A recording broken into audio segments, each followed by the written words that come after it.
Hi friends, എല്ലാവർക്കും സുഖമാണെന്ന് വിശ്വസിക്കുന്നു.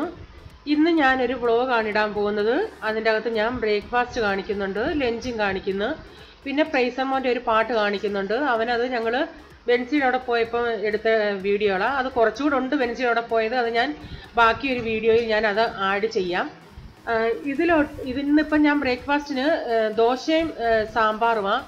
സാമ്പാർ ഞാൻ ഇന്നലെ ഉണ്ടാക്കി വെച്ചതാ, അതുകൊണ്ട് കാണിക്കുന്നില്ല. ദോശ ഞാനിപ്പം രാവിലെ എനിക്ക് ഇപ്പം സമയം 5:30 പോൾമോനെ വിടുന്ന ധൃതിയാ. ഈ രാവിലെയൊക്കെ വീഡിയോ എടുക്കുമ്പോൾ ഇത്തിരി പ്രോബ്ലം വരും, അതുകൊണ്ടാണ് ഞാൻ രാവിലെ അങ്ങനെ കഴിവതും എടുക്കാത്തത്. ഇപ്പം 2 കല്ലിലൂടെ ഞാൻ ദോശ ഉണ്ടാക്കുക.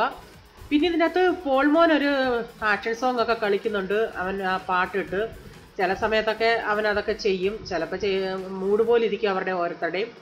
ഇതിപ്പം ഞാൻ ഈ ദോശയും ചുട്ടതിന് ശേഷം അവന് ഒരു സൈഡിൽ കൂടെ ഞാൻ അവന് പാല് കാച്ചുന്നുണ്ട്. അവന് ബോൺവിറ്റ് എങ്ങാനും കൊടുക്കാൻ. രാവിലെ ഇന്നിപ്പോൾ ദോശയായതുകൊണ്ട് ചിലപ്പം കഴിക്കും അവൻ, ചില സമയത്ത് അങ്ങനെ കഴിക്കാറില്ല. അങ്ങനെ ചിലപ്പോൾ അത് കുടിക്കുന്നതും കുറവാണ്. രാവിലെ അവൻ കുടിക്കത്തില്ല, കുറച്ചെങ്ങാനും വെച്ചേക്കും. സാമ്പാറൂടെ കുറച്ചൊക്കെ ചൂടാക്കുക. ചിലപ്പോൾ മൂടുണ്ടെങ്കിൽ അവൻ രാവിലെ കഴിക്കും.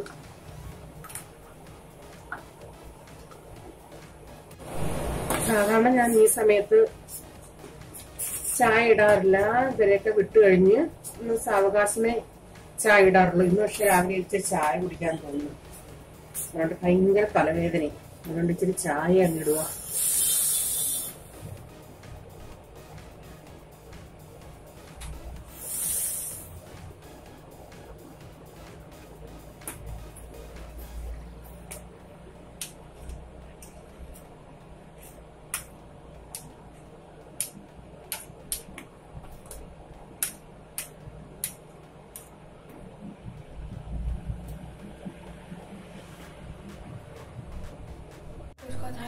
ഇവൻ കഴിക്കുക.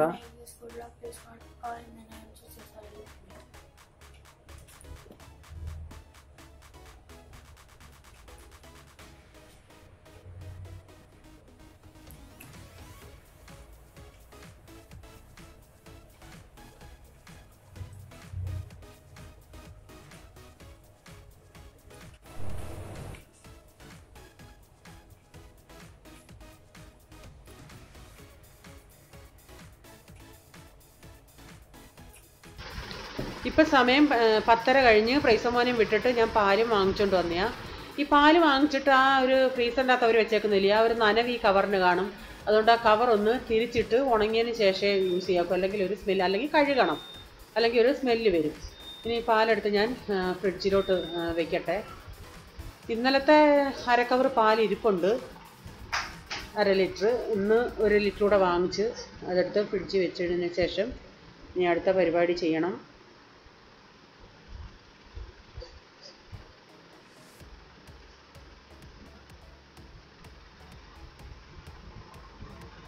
ഇതിപ്പം 1:30 വിട്ടാണ് ഇവിടെ തുണികൾ കഴുകുന്നത്. ഇന്നലെ കഴുകിയ തുണിയാണ് ഇത്. ഇന്നിനിയും വീണ്ടും വാഷിംഗ് മെഷീനിൽ തുണി കഴുകാൻ ഇട്ടേക്കുക. ഇതൊക്കെ ഒന്ന് മടക്കിയെടുക്കണം. തുണികൾ ഒത്തിരി കൂടും. തുണികൾ ഇത് പോൾമോൻ ഇപ്പം കളിക്കാൻ പോവാണെങ്കിൽ ഉടനെ വിയർത്ത് വരും. പിന്നെ അത് ഇങ്ങനെ യൂണിഫോം അങ്ങനെ ഡെയിലി തുണികൾ കാണും. അതുകൊണ്ടാണ് 1:30 വിട്ട് കഴുകുന്നത്. അവനും മടക്കും. അവൻ മടക്കിയാൽ ചിലപ്പോൾ അവൻ വെക്കുന്നത്, ചിലപ്പം ബൈ ചാൻസ് ഞാൻ അങ്ങോട്ടൊന്ന് വെച്ചേരെന്ന് പറഞ്ഞാൽ അവൻ വെക്കുന്നത് വേറെ എവിടെയെങ്കിലും ആയിരിക്കും. പിന്നെ തുണികൾ ഞാൻ പോയി തപ്പണം. ചിലപ്പം മടക്കി അവിടെ വെക്കും, എന്നാലും നമ്മൾ മടക്കണം. വെറുതെ അവരെയും കൊണ്ട് ചെയ്യിപ്പിക്കാവുന്നേ ഉള്ളൂ, നീറ്റായിട്ടൊന്നും ചെയ്യത്തില്ല. നമ്മളിപ്പോഴേ ആണാന്നേലും പെണ്ണാന്നേലും ചെയ്യിപ്പിക്കുന്നതൊക്കെ വളരെ നല്ലതാണ്. കുറച്ച് നാളുകൂടെ കഴിഞ്ഞ് അവർ വേറെ പഠിക്കാൻ പോകുമ്പോൾ ഹോസ്റ്റലാവുകയാന്നേലോ എങ്ങാണാന്നേലും ഇതെല്ലാം അവർ തന്നെ ചെയ്യേണ്ടതല്ലേ. അതുകൊണ്ട് അറിയത്തില്ല എന്ന് പറയുന്നതിനേക്കാൾ നല്ലത് അവൻ പറയാൻ എനിക്കറിയത്തില്ല എന്ന് ചെയ്യിപ്പിക്കുന്നത് നല്ലതാണ് നമുക്ക് പിള്ളേരെയും കൊണ്ട്. അവൻ മടക്കുന്നുണ്ടെങ്കിൽ മറ്റവനും വന്നിരുന്ന് മടക്കും. പിന്നെ 2 പേരും കൂടെ അങ്ങോട്ട് ആ തുണി എൻ്റെ ഈ തുണി എൻ്റെ എന്ന് പറഞ്ഞുള്ള ചർക്കായിരിക്കും. അതുകൊണ്ട് ഞാൻ തന്നെ പെട്ടെന്നങ്ങ് മടക്കിയാൽ പിന്നെ മടക്കി വെച്ചതിന് ശേഷം ഇനി ഉച്ചക്കത്തെ ചെയ്യാനുണ്ട്.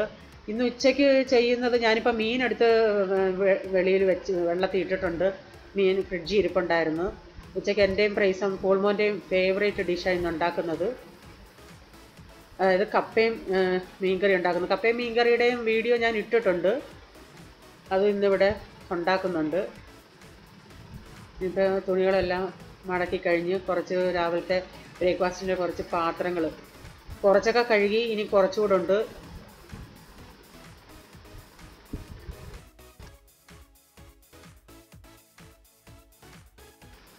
ഇനിയിപ്പോൾ ഈ പാത്രങ്ങൾ കഴുകിയെടുക്കണം. അധികം ഇല്ല, കുറച്ചേ ഉള്ളൂ. കുറച്ചൊക്കെ ഞാൻ നേരത്തെ കഴുകി വെച്ച് കഴിച്ചതൊക്കെ. ഇതിപ്പം ഈ ചായ ഗ്ലാസ് അറിയാമല്ലോ, കഴിച്ചാൻ 2-3 പ്രാവശ്യം കുടിക്കുന്ന ഇച്ചിരിച്ച് പാത്രങ്ങളെല്ലാം കഴുകിയതിന് ശേഷം ഇനി അടുത്തത് ഞാനിപ്പോൾ ഞാൻ ചെയ്യുന്ന രീതി, എനിക്ക് രാവിലെ കപ്പ പൊളിച്ച് സമയമില്ലെങ്കിൽ ഞാൻ രാത്രിയിൽ ആ കപ്പ അങ്ങ് ഞാൻ പൊളിച്ച് അരിഞ്ഞ് ഞാനൊരു പ്ലാസ്റ്റിക് കവറിലിട്ട് വെക്കും. രാവിലെ അത് കഴുകത്തുള്ള ആ മണ്ണോടെ ഞാനങ്ങ് ഫ്രിഡ്ജിലെടുത്ത് വെക്കും. ഇനിയിപ്പോൾ ഇതൊക്കെ കഴുകി പെട്ടെന്ന് പിന്നെ എനിക്കത് കഴുകി എടുത്താൽ മതി. അങ്ങനെ സമയം ഇല്ലാത്തവർക്ക് അങ്ങനെ ചെയ്യാം. അല്ലാത്തവർക്ക് എനിക്ക് അങ്ങനെ അത് കറുക്കുവോ അങ്ങനെയുള്ളതൊന്നും ഇതുവരെ ആയിട്ടില്ല. എൻ്റെ ഫ്രിഡ്ജിൽ പ്രോബ്ലം ഇല്ല. ഞാൻ അങ്ങനെ അരിഞ്ഞ് വെച്ചിട്ടുണ്ട്. അങ്ങനെ ഞാൻ ചെയ്യുന്നത് മിക്കവാറും. ഇതിപ്പം പാത്രങ്ങളൊക്കെ കഴുകി ഇവിടെ ആ സിങ്ക് ഇത്തിരി കറുത്ത് കിടക്കുന്നത് ഞാൻ ഒരു പ്രാവശ്യം ഈ ഹോളിൻ്റെ അകത്ത് ചൊക്കപ്പായണ്ണ ആസിഡ് ഒഴിച്ചതാണ്. അതാ ആ ആസിഡ് ശകലം സൈഡിൽ വീണു. പിന്നെ ആ കറുപ്പ് അങ്ങോട്ട് പോയതേ ഇല്ല. അവിടെ മൊത്തം അങ്ങ് ആ വീണയുടെ മൊത്തം അങ്ങ് കറുപ്പ് പോലായി. ഇതിപ്പം തോരൻ വെക്കുന്നത് നമ്മുടെ ഒടിയൻ പയറാ. ഞാൻ എപ്പോഴും വെക്കുന്ന കൂട്ടാനുകളാണ്. എന്നും കാണിക്കുന്നത്. ഇത് ഞാൻ അരിഞ്ഞെടുത്തിട്ടുണ്ട്. അതിലേക്ക് ഞാൻ വലിയൊരു സവാളയും എരിവിനനുസരിച്ച് പച്ചമുളകും ചേർക്കാം. ഞാനിവിടെ 2 പച്ചമുളകും എടുത്തിട്ടുണ്ട്. ആവശ്യത്തിനുള്ള തേങ്ങ, ഓരോരുത്തരുടെയും തേങ്ങയുടെ ഇതനുസരിച്ച് തേങ്ങ ചേർക്കാം. ഞാനിവിടെ ഇത്രയും തേങ്ങ എടുത്തിട്ടുണ്ട്. ഞാനിപ്പം ചെയ്യുന്നത് പാൻ വെച്ചിട്ട് കുറച്ച് ഓയിൽ ഒഴിച്ച് കൊടുക്കും. അതിലോട്ട് ആ ഓയിലൊന്ന് ചൂടാകുമ്പോൾ 1/2 ടീസ്പൂൺ കടുക് ചേർത്ത് കൊടുക്കും. കടുക് പൊട്ടിക്കഴിഞ്ഞതിന് ശേഷം നമുക്ക് ഈ സവാളയും പച്ചമുളകും കറിവേപ്പില ഇട്ടതിന് ശേഷം ഇതെല്ലാം കൂടെ ഒന്ന് ജസ്റ്റ് ഒന്ന് വാടാനായിട്ട് നമുക്കൊന്ന് ഇളക്കി കൊടുക്കണം. ഒരു മിനിറ്റ് അങ്ങനെ ഒന്ന് ഇളക്കിയാൽ മതി.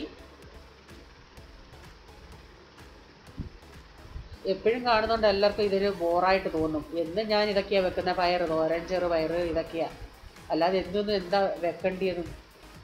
ആവശ്യത്തിനുള്ള ഉപ്പൂടെ അങ്ങ് ചേർത്ത് കൊടുക്കണം. ഇത് നന്നായി വാടി വരുമ്പോഴത്തേന് നമുക്ക് അതിലേക്ക് ആവശ്യത്തിനുള്ള തേങ്ങ ചേർത്ത് കൊടുക്കാം. തേങ്ങയൊക്കെ ഓരോരുത്തരുടെയും ആവശ്യത്തിനനുസരിച്ച് ചേർക്കാം. കൂട്ടുകയും കുറയ്ക്കുകയൊക്കെ ചെയ്യാം. ഞാൻ ഈ മെത്തേഡ് കാണിക്കുന്നതേ ഉള്ളൂ. ഞാൻ ചേർക്കുന്ന പോലെ ഓയിലും ഒന്നും നിങ്ങൾക്ക് ചേർക്കേണ്ട ആവശ്യമില്ല. നിങ്ങളുടെ താല്പര്യത്തിനനുസരിച്ച് നിങ്ങൾ ചേർത്താൽ മതി. തേങ്ങയാന്നേലും ഇതിലേക്ക് 1/2 ടീസ്പൂണോളം മഞ്ഞൾപ്പൊടിയും കൂടെ ചേർത്ത് അതുകൂടെ ഒന്ന് മിക്സ് ചെയ്യാം. അതിനുശേഷം നമുക്ക് പയറിട്ടിട്ട് നല്ല ഇപ്പം തീ നല്ല കൂട്ടി വെച്ചിട്ട് നമുക്ക് നന്നായി ഇതൊന്ന് ഇളക്കിയെടുക്കണം.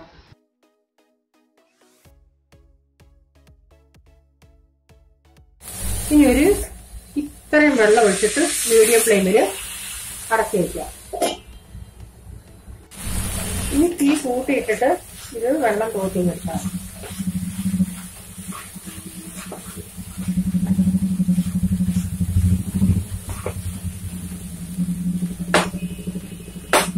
തോരൻ റെഡിയായി.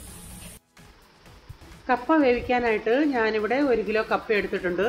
ഇത് ഞാൻ ചിലർ ചീകി അരിയും ചിലർ കൊത്തി അരിയും. ഞാനിപ്പോൾ കൊത്തി അരിഞ്ഞേക്കുന്നത് ഇങ്ങനെ. ഇത് ഞാനിപ്പം 2 ഊറ്റും. ചിലർ 1 ഊറ്റത്തേ ഉള്ളൂ. കുറച്ച് നേരം കഴിഞ്ഞ് ഞാൻ 2 ഊറ്റും. ആ കൊഴുപ്പൊക്കെ ഒന്ന് പോകാനായിട്ട് 2 പ്രാവശ്യം തിളപ്പിച്ച് വെള്ളം മാറ്റും. ഇതിന് നെകക്കെ നമുക്ക് വെള്ളം ഒഴിച്ച് കൊടുത്ത് ആദ്യം ഒന്ന് തിളക്കട്ടെ. അത് തിളപ്പിച്ചതിന് ശേഷം നമുക്ക് വീണ്ടും എന്തോന്നുള്ളത് നോക്കാം. ഇതിപ്പം ചില കപ്പ എളുപ്പം വേവും, ഒന്ന് തിളയ്ക്കുമ്പോഴേ വേവും, ചിലത് വേവത്തില്ല.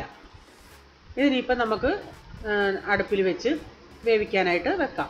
ഞാൻ നെകക്കെ വെള്ളം ഒഴിച്ചിട്ടുണ്ട്.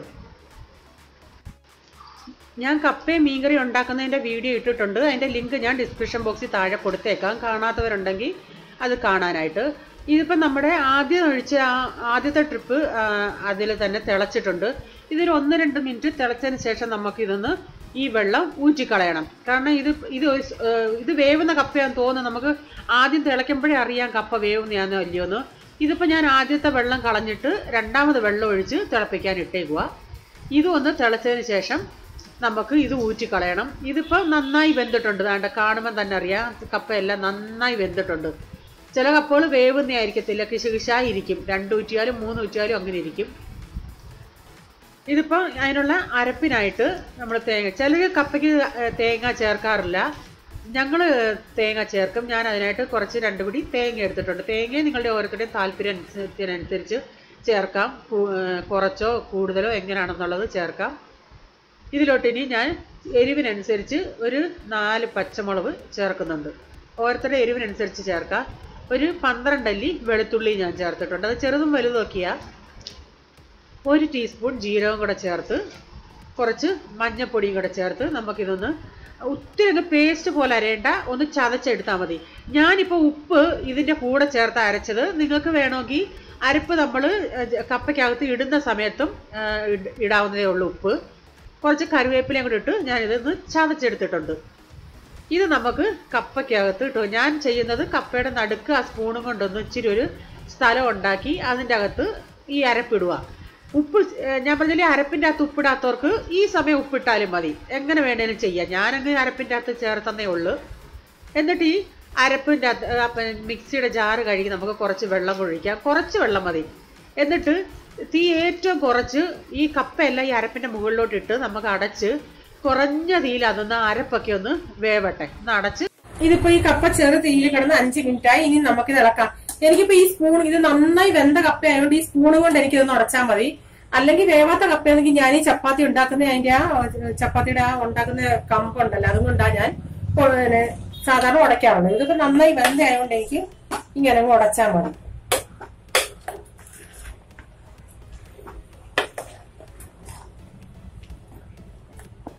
ഇതിപ്പം കപ്പ നന്നായി ഉടച്ചെടുത്തിട്ടുണ്ട്. ഇനി മീൻകറി വെക്കാൻ പോവാ. അതിനായിട്ട് ഞാൻ അയലമീനാണ് എടുത്തേക്കുന്നത്. ഞാൻ അതിൻ്റെ തലയും കൂടെ എടുത്തിട്ടുണ്ട്. ഒരു 3 അയലയുണ്ട്. അതിലോട്ട് പുളി ഞാൻ വെള്ളത്തിൽ ഇട്ട് വെച്ചിട്ടുണ്ട്. ഞാനെപ്പോഴും മീൻകറി വെക്കുന്ന കുറേ മീൻകറി ആയി. എന്നോട് ചിലർ പറയും ചേച്ചിയുടെ വ്ലോഗ് കണ്ട് മീൻകറി വെക്കാൻ പഠിച്ചു എന്ന്. ഇപ്പം ഞാൻ വെളിച്ചെണ്ണ ഒഴിച്ചിട്ട് അതിൻ്റെ അകത്തോട്ട് നമ്മൾ സാധാരണ ചെയ്യുന്ന പോലെ കുറച്ച് കടുകും കുറച്ച് ഉലുവായും ചേർക്കും. അതിനുശേഷം ഇഞ്ചി വെളുത്തുള്ളിയൊക്കെ ചേർക്കും. പിന്നെ കറിവേപ്പിലയും ചേർത്ത് ഇഞ്ചി വെളുത്തുള്ളിയൊക്കെ നന്നായി വഴറ്റിയതിന് ശേഷം പിന്നെ നമ്മൾ പൊടികൾ ഞാൻ കുഴച്ചാണ് ചേർക്കുന്നത്. മല്ലിപ്പൊടി, മുളക് പൊടി. ഇതിൻ്റെ അകത്ത് ഞാനൊരു ഇച്ചിരി കൂടുതൽ എടുത്തിട്ടുണ്ട്. കാരണം കപ്പ കഴിക്കാൻ വേണമെങ്കിൽ ചാറ് ഇച്ചിരി വേണമല്ലേ. ആവശ്യത്തിനുള്ള വെള്ളം ഒഴിച്ചതൊന്ന് കട്ടയൊക്കെ ഒന്ന് ഉടച്ചതിന് ശേഷം മീനിൻ്റെ അകത്തോട്ട് ഇട്ട് കൊടുക്കും. പിന്നെ ആ പുളികളൂടെ ഇട്ട് കൊടുത്ത് ആവശ്യത്തിനുള്ള ഉപ്പൂടെ ചേർത്ത് ഒന്ന് സ്പൂണും കൊണ്ട് ചെറുതായിട്ടൊന്ന് ഇളക്കിയാൽ മതിയേ. ആവശ്യത്തിനുള്ള വെള്ളം വീണ്ടും ഒഴിച്ചു കൊടുക്കുക, എത്രയും വേണമെന്ന് വെച്ചാൽ. അതിൻ്റെ അകത്തോട്ട് ആവശ്യത്തിനുള്ള ഉലുവാപ്പൊടിയും കൂടെ ചേർത്ത് കുറച്ച് കറിവേപ്പിലയും കൂടെ ചേർത്ത് നമുക്കിത് തിളപ്പിച്ചെടുക്കാം. ഇതിപ്പോൾ നന്നായി തിളച്ചിട്ടുണ്ട്. ഞാനിതിൽ ഇന്നിച്ചിരി ചാറോട് കൂട്ടി എടുക്കത്തുള്ളൂ. പോൾമോനൊക്കെ കപ്പ കഴിക്കാൻ ചാറ് വേണം.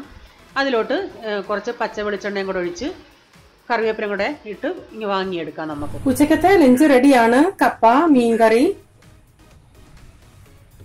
പയറ് തോരൻ, പിന്നെ ഇന്നത്തെ കുറച്ച് മോരുകറിയുണ്ട്. ചോറും റെഡിയാണ്. ഇതിപ്പോ ഒത്തിരി ലേറ്റായി, അതുകൊണ്ട് ഞാൻ പിള്ളേർക്കാൻ കൊടുത്തായിരുന്നു. ഇനിയിപ്പോ ഞാൻ കഴിക്കാൻ പോവാ. ഞാൻ കുറച്ച് കപ്പ എടുത്തിട്ടുണ്ട്, ഒരു ഇച്ചിരി ചോറും എടുത്തിട്ടുണ്ട്. പിന്നെ തല ഇവിടെ ആരും കഴിക്കത്തില്ല, അതിൻ്റെ അകത്തുള്ള തല ഞാനിങ്ങെടുത്തു. എനിക്ക് ഇച്ചിരി ചോറും കപ്പയും കൂടെ കഴിക്കുന്നത് എനിക്കിഷ്ടം.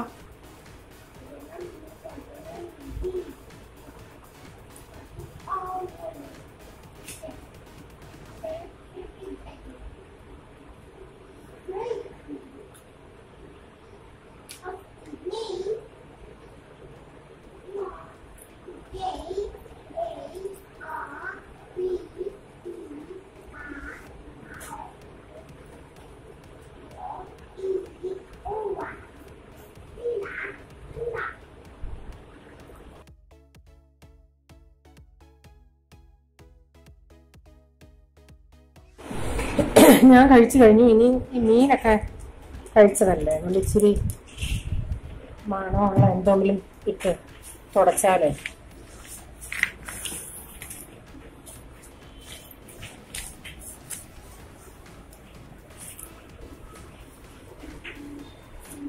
ഇപ്പൊ സമയം കണ്ടോ, 3:30 ആകാറായി. എന്റെ ഭക്ഷണമൊക്കെ കഴിഞ്ഞു. ഇപ്പോഴേ ഞാൻ പറഞ്ഞത് ഒത്തിരി ലേറ്റായിപ്പോയി. ഇടയ്ക്ക് പിള്ളേരൊക്കെ വന്നു, അവരെ ക്രമീകരിച്ചു. അതിന്റെ ഇടയ്ക്ക് വായി തൂക്കാൻ തുടയ്ക്കാനും വന്നു. അന്നേരമൊക്കെ എന്റെ ജോലി ഇത്തിരി പെൻഡിങ്ങിലായിപ്പോയി. ഇനി പാത്രങ്ങളൊക്കെ കഴുകണം.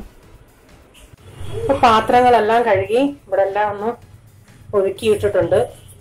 ഇന്ന് ഞാൻ കുക്കറിലാണ് ചോറ് വെച്ചത്. കാരണം ഇന്ന് മറ്റേ ബോയിൽ റൈസ് ഇട്ട ഒത്തിരി സമയം എടുക്കുമല്ലേ. അതുപോലെ എന്റെ ഹസ്ബൻഡ് കപ്പ എങ്ങനെ കഴിക്കാറില്ല. ഞാൻ നിർബന്ധിച്ച പുള്ളിക്ക് അത്ര താല്പര്യമില്ല. 1-2 സ്പൂൺ വെറുതെ കഴിക്കും. അത് മീൻചാറ് കഴിക്കത്തില്ല. ഈ മീനും അങ്ങനെ സാധാരണ കഴിക്കാറില്ല. കൊച്ചുമോനും അവൻ കപ്പയ്ക്ക് പറയുന്ന പൊട്ടറ്റോ വേണ്ടെന്നാ പറയുന്നത്. പോൾമോന് ഭയങ്കര ഇഷ്ടമാ. ഞാനും കഴിച്ചു. പിന്നെ ഇവരുടെ അപ്പച്ചനും ഭയങ്കര ഇഷ്ടമാണ്. അതുകൊണ്ട് ഹസ്ബൻഡിന് മോരുകറി തോരനൊക്കെ വേണം. അല്ലെങ്കിൽ ഇപ്പൊ ഹസ്ബൻഡ് കഴിക്കുമെങ്കിൽ ഞാൻ കപ്പയും മീൻകറി മാത്രമേ വെക്കത്തുള്ളൂ, അതിന്റെ ചോറും. പിന്നെ മോര് ഇന്നത്തെ ഉണ്ടായിരുന്നു. ഇതിപ്പോ ഹസ്ബൻഡ് മീൻകറി കൂട്ടത്തില്ല.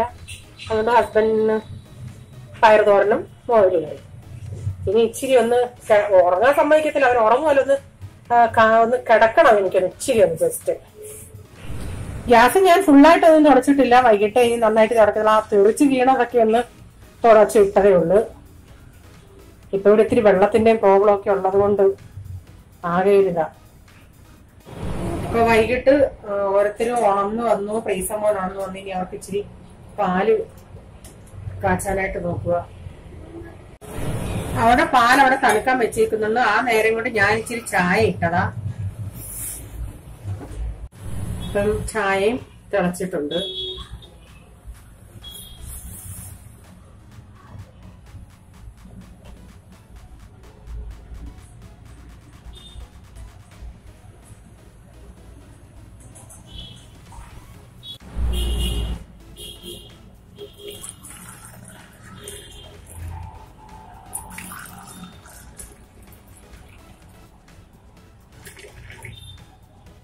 അവർക്കുള്ള പാലും എടുത്തിട്ടുണ്ട്. ഇനി അവർക്ക് പാല് കൊടുക്കട്ടെ. ഞാൻ ചായയും കുടിക്കാൻ പോവാം.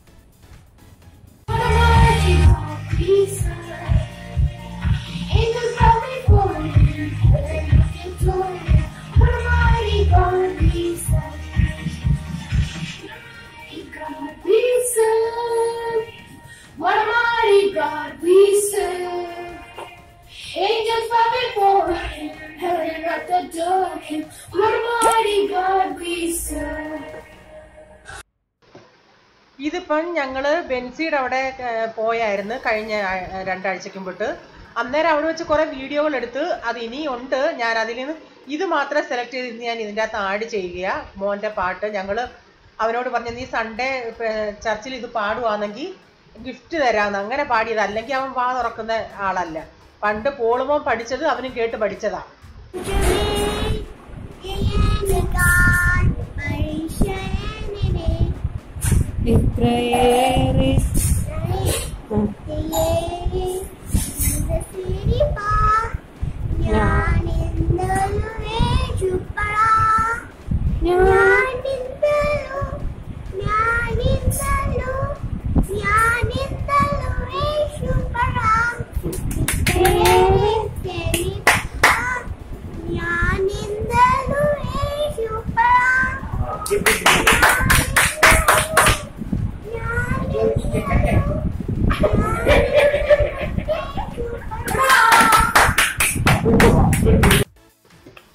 ഇന്നത്തെ വ്ളോഗ് ഞാൻ ഇവിടെ നിർത്തിയാണ്. നിങ്ങളെല്ലാവരും കാണണം. കണ്ടതിന് ശേഷം നിങ്ങളുടെ അഭിപ്രായം എന്താണെങ്കിലും നിങ്ങൾ കമൻറ്റിൽ കൂടി അറിയിക്കണം. ഇനി പുതിയൊരു വ്ളോഗ് അല്ലെങ്കിൽ ഒരു വീഡിയോയുമായി വരും വരെ bye. God bless you. Thank U.